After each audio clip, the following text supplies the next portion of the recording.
Praise the Lord Jesus Christ. My dear friends, நான் உங்களுக்கு introduce பண்ண போகிற ஒரு ஸ்பெஷல் குரூப். அது யார் அப்படின்னா நம்ம youth group under the name friends of Jesus. யோவான் நற்செய்தி 15:14 பிடிச்சிருக்கார். நான் உங்களை நண்பர்கள் என்பேன். நண்பர்கள் தான் எல்லா சீக்கிரட்டும் சொல்ல முடியும், எல்லாம் நல்லா பேச முடியும். அதுக்கு ஏற்ற ஒரு குரூப் தாங்க இந்த குரூப்பு. இளைஞர்கள், வாலிப பிள்ளை இருக்காங்க, வாலிப தம்பிகள் இருக்காங்க. இவங்க என்ன செய்வாங்க அப்படின்னா daily they pray together the rosary, litany of the saints and sharing the word of God every day. Such is the power of youth. அப்போ இந்த வருஷம் போப்பாண்டவர் இயர் ஆஃப் ப்ரேயர் அப்படின்னு சொல்லி இன்ட்ரடியூஸ் பண்ணியிருக்கிறாரு. டீச் அஸ் டு ப்ரே அப்படின்னு சொல்லி ஒரு புத்தகத்தை எடுத்திருக்காரு. அதில் இன் preparation for the jubilee year 2025 அப்படின்றதுக்காக தயார் பண்ண புத்தகம் தான். அதில் யூத்துக்காகவே பாருங்கள் 5th சாப்டரில் ஒரு சாப்டரே ஃபுல்லாக போட்டிருக்காங்க. அதில் அவர் மென்ஷன் பண்ணுறது, இந்த யூத் இயேசுவோடு கூட கடவுளோடு கூட ஒரு உறவை வளர்த்து கொண்டால் தன்னை நடக்கிற நிகழ்வுகளெல்லாம் அவங்களோட கடவுளோடு பகிர்ந்து வாழ்கிற ஒரு அனுபவத்துக்குள்ளே வந்தாங்கன்னா they have reached a profound experience that would sustain their whole Christian life அப்படின்னு சொல்கிறார். ஸோ அந்த ஒரு எக்ஸ்பீரியன்ஸுக்குள்ளார இந்த உலகத்தில் இருக்கிற எல்லாரும் வரணுன்ற ஒரு ஆர்வத்தோடு கூட நம்ம யூத்து இந்த வீடியோவை கிரியேட் பண்ணுறாங்க. Based on the book teach us to pray. திமோத்திக்கு எழுதும்போது பவுலர் இப்படி சொல்கிறார், நீ இளைஞனாக இருப்பதனால் உன்னை யாரும் தாழ்வாக கருதக்கூடாது. உன்னுடைய பேச்சு, உன்னுடைய நடத்தை, உன் அன்பு, உன் நம்பிக்கை, உன் தூய்மை, இவை எல்லாவற்றிலும் நீ பெரியவர்களுக்கு, இந்த சகோதர சகோதரிகளுக்கு, விசுவாசிகளுக்கு ஒரு முன்மாதிரியாக இருன்னு சொல்லியிருக்காரு. ஸோ சாட்சிகளாய் வாழ எடுக்கப்பட்டிருக்க இந்த முயற்சியை நாம் ஆசீர்வதிப்போம், வரவேற்போம். God bless you. Hallelujah. Praise the Lord Jesus Christ. ஆண்டவரை நாடுவோருக்கு நன்மை ஏதும் குறைவுபடாது. நம் ஆண்டவரை துதித்து பாடுவோமா? ஆராதிப்பேன், நான் ஆராதிப்பேன். ஆண்டவரே இயேசுவை ஆராதிப்பேன். ஆராதிப்பேன், நான் ஆராதிப்பேன். ஆண்டவரே இயேசுவை ஆராதிப்பேன். ஆராதிப்போம் நம் ஆண்டவரை. ஆபிரகாமின் தேவனை உம்மை ஆராதிக்கின்றோம். ஈசாக்கின் தேவனை உம்மை ஆராதிக்கின்றோம். யாக்கோபின் தேவனை உம்மை ஆராதிக்கின்றோம். ஏசாயாவின் தேவனை உம்மை ஆராதிக்கின்றோம். என்னை பாதுகாத்து வருகின்றீரே உம்மை ஆராதிக்கின்றோம். ஆமென். வல்லவரே உம்மை ஆராதிப்பேன். நல்லவரே உம்மை ஆராதிப்பேன். வல்லவரே உம்மை ஆராதிப்பேன். நல்லவரே உம்மை ஆராதிப்பேன். என்னை பாதுகாத்து வருகின்றீரே உம்மை ஆராதிக்கின்றோம். உமக்கு நன்றி செலுத்துகிறோம் ஏசப்பா. இந்நாள் வரை எம்மை பாதுகாத்து வருகிறீரே உமக்கு நன்றி. ஈசாக்கின் தேவனே உமக்கு நன்றி. எம்மை கண்மணி போல் பாதுகாத்து வருகின்றீரே உமக்கு நன்றி. எங்கள் கண்மலையாம் கர்த்தாவே உமக்கு நன்றி. ஹல்லேலூயா. ஆராதிப்பேன், நான் ஆராதிப்பேன். ஆண்டவரே இயேசுவை ஆராதிப்பேன். ஆராதிப்பேன், நான் ஆராதிப்பேன். ஆண்டவரே இயேசுவை ஆராதிப்பேன். Praise Lord, friends in Christ.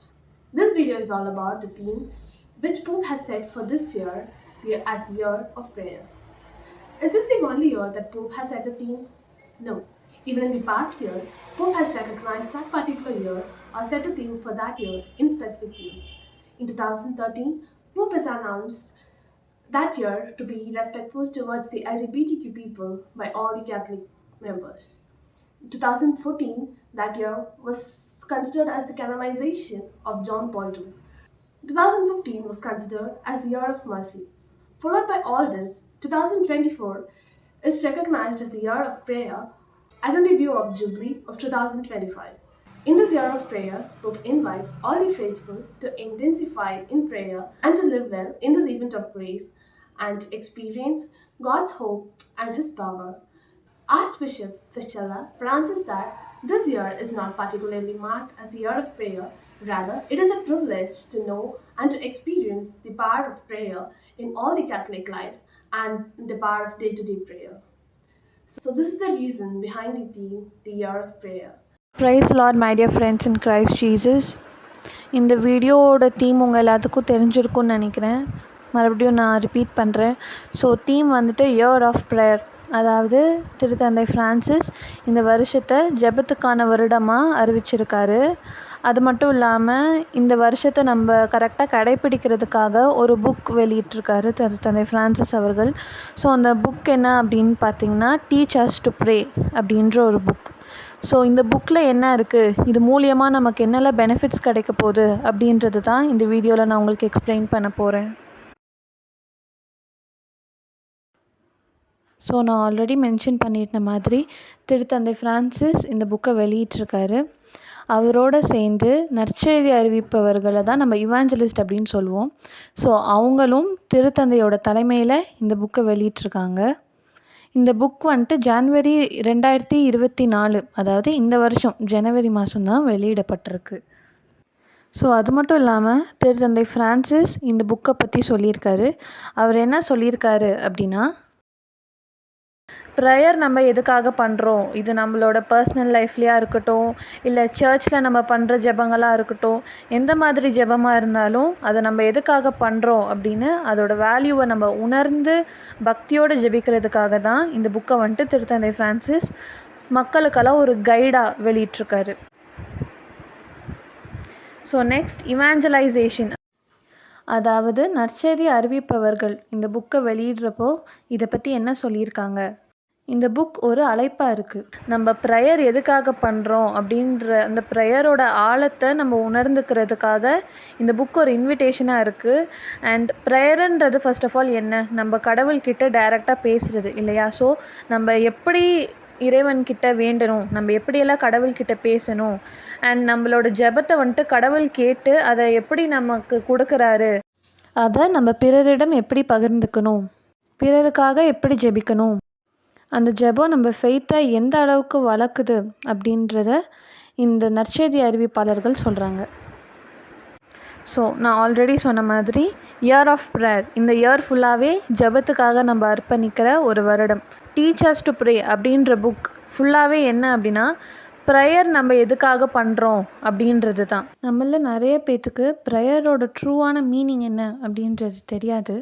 ஆனால் இந்த புக்கை நீங்கள் படிச்சிங்க அப்படின்னா நம்ம எதுக்காக ப்ரேயர் பண்ணுறோம், அந்த ப்ரேயர் எப்படி கேட்கப்படுது அப்படின்றதெல்லாம் நம்ம உணர்ந்து ப்ரேயர் பண்ணுறதுக்காக இந்த புத்தகத்தை திருத்தந்தை வெளியிட்டிருக்காரு. திருத்தந்தை ஃப்ரான்சிஸ் மக்களை சந்திக்கும் போதெல்லாம் ப்ரேயர் பற்றி என்னெல்லாம் சொல்லியிருக்காரு அப்படின்றது எல்லாமே இந்த புக்கில் இருக்குது. அண்ட் வீட்டில் நம்ம குடும்ப ஜெபம் பண்ணுறோம் இல்லைங்களா. ஸோ குடும்ப ஜெபம் அப்படின்றது என்னெல்லாம் பண்ணணும், நம்ம பக்தியை வந்துட்டு நம்ம எப்படி இன்னும் அதிகரிக்கணும் அப்படின்றது தான் இந்த புக்கில் இருக்குது. So growing in unity towards a healthy Catholic life, அதாவது நம்மளாம் ஒன்றா எப்படி ஒரு நல்ல கத்தோலிக்க வாழ்க்கையை வாழலாம் அப்படின்றத இந்த புக் நமக்கு எடுத்து சொல்லுது. எங்களை மாதிரி யூத்துக்காக இருக்கட்டும், இல்லை உங்களை மாதிரி வாரியர்ஸ் ஆஃப் ஜீசஸில் இருக்க அடல்ட்ஸ்க்காக இருக்கட்டும், இல்லை குழந்தைங்களுக்காக கூட இருக்கட்டும், அவங்க எல்லாத்துக்குமே புரிகிற மாதிரி இந்த புக் இருக்குது. அண்ட் இதில் நிறைய ப்ரேயர்ஸ் இருக்குது. இந்த ப்ரேயர்ஸ்க்கு ஒரு ஏஜ் லிமிட்டே இல்லை. யாராக இருந்தாலும் இந்த ப்ரேயரை சொல்லலாம், எப்போவா இருந்தாலும் ப்ரேயரை சொல்லலாம். So this book is all about prayer, prayer and prayer. ப்ரேயரை பற்றி அதிகமாக இதில் ஃபோக்கஸ் பண்ணியிருக்காங்க. இதில் நிறைய கேட்டகரிஸ் இருக்குது இந்த புக்கில். அதாவது குடும்ப ஜெபம், ப்ரேயர் அண்ட் ஃபேமிலிஸ், அதுக்கடுத்து நம்ம கோயில்களில் அன்பியத்துலலாம் எப்படி ப்ரேயர் பண்ணுறது அப்படின்றது, ஈவன் சாங்சுவரிஸ்லலாம் எப்படி ப்ரேயர் பண்ணுறது அப்படின்றது கூட இந்த புக்கில் இருக்குது. நீங்கள் கண்டிப்பாக ஃபீல் பண்ணலாம், எங்களுக்கெல்லாம் டைம் இல்லை இந்த புக்கெல்லாம் படிக்கிறதுக்கு அப்படின்னு. அப்படி உங்களுக்கு ஏதாவது கவலை இருந்துச்சுன்னா கவலையே படாதீங்க. Why fear when we are here? So friends of Jesus நாங்கள் இருக்கோம். ஸோ எவ்ரி மந்த் இந்த புக்கை பற்றி ஒரு சாப்டரும் எக்ஸ்பிளைன் பண்ணுறதுக்கு இருக்கோம். ஸோ கவலையே படாதீங்க, நாங்கள் ஹெல்ப் பண்ணுறோம், நாங்கள் உங்களை கைட் பண்ணுறோம். ஸோ இந்த 1 இயர்க்குள்ளே நம்ம கண்டிப்பாக நம்ம ஃபெய்த்தை அதிகரித்து இன்னும் அதிகமாக உருக்கமாக ஜெபிக்க போகிறோம். My dear friends, I Divija is here to share some tips for making prayer your daily habit. We read Bible verse Thessalonians chapter 5 verse 17, pray without ceasing, and we wonder how. We don't even pray daily or even weekly. Prayer is an essential thing in every Christian life. It helps us to make our spiritual life running. Proverbs 27 verse 17 tells us beautifully, one iron sharpens the other, so that one person sharpens the other. Go for prayer meetings and hear how people pray, create new strategies, make a prayer planner as you get up, say thanks for Lord giving a beautiful day. As you go night, come what may, say thanks for leading you the whole day. Don't only pray for yourself, pray for others, and God will give endless happiness in your life. Thank you. அன்பான ரேசாஜா இந்த நாளை கொடுத்து திருப்பி கண்டதுக்கு பண்ணி அப்பா ஏதோ இந்த video பார்த்துட்டு போகிறது நீங்கள் ஆசீர்வதிங்க இதை முழுசாக கேட்டு அப்பா உன்னுடைய வார்த்தை அவங்க மனசத்தோட ஆசீர்வதிங்க. இந்த ஆண்டை ஜெப ஆண்டா என்னுடைய போப்பாண்டவர் சொல்லியிருக்காரு ஏசப்பா. இந்த ஆண்டு முழுவதும் அப்பா ஜெபத்தோட முக்கியத்துவத்தை நாங்களும் தெரிஞ்சுக்கிட்டு அதிகமாக உங்ககிட்ட பேச உங்ககிட்ட ஜெபிக்க எங்களை ஆசீர்வதிங்க. இதில் ஈடுபட்டிருக்க முயற்சி செஞ்ச ஒவ்வொருத்தரையும் ஆசீர்வதிங்க, குடும்பங்களை ஆசீர்வதிங்க, கேட்குறவங்களோட குடும்பங்களை ஆசீர்வதிங்க. எங்களோடு நீங்களே துணை இருந்து நடத்துங்க. இயேசுவின் நாமத்தில் ஜெபிக்கிற நல்ல பிதாவே, ஆமென்.